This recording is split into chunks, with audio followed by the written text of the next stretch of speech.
दोस्तों, माता सीता ने राजा दशरथ का पिंडदान किया था। उसके पीछे एक वजह थी। वनवास के दौरान भगवान राम, लक्ष्मण और सीता सहित पितृ पक्ष के दौरान श्राद्ध करने के लिए गया धाम पहुँचे थे। श्राद्ध के लिए जरूरी चीजें जुटाने के लिए भगवान राम और लक्ष्मण नगर की ओर चले गए थे। उसी दौरान माता सीता ने दशरथ का पिंडदान गया में किया था। एक पौराणिक कहानी के मुताबिक राजा दशरथ की मौत के बाद भरत और शत्रुघ्न ने अंतिम संस्कार की हर विधि को पूरा किया था, लेकिन राजा दशरथ को सबसे ज्यादा प्यार अपने बड़े बेटे राम से था। इसलिए अंतिम संस्कार के बाद उनकी चिता की बची हुई राख उड़ते उड़ते गया में नदी के पास पहुंची। उस वक्त राम और लक्ष्मण वहां मौजूद नहीं थे और सीता नदी के किनारे बैठी विचार कर रही थी।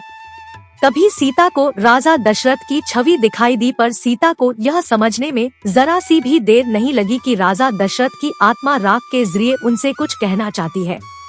राजा ने सीता से अपने पास समय कम होने की बात कहते हुए अपने पिंडदान करने की विनती की। सीता ने राजा दशरथ की राख को मिलाकर अपने हाथों में उठा लिया।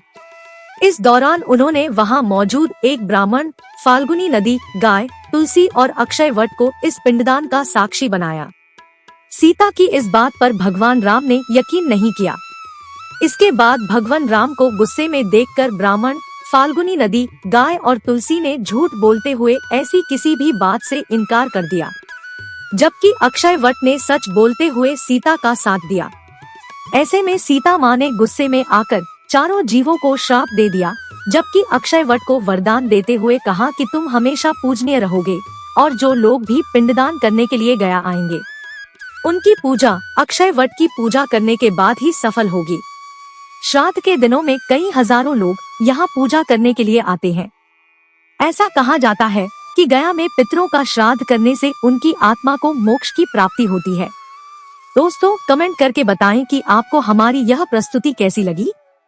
पसंद आई तो इसे लाइक और शेयर करें तथा चैनल को सब्सक्राइब करके मेरा मनोबल बढ़ाएं। नमस्कार।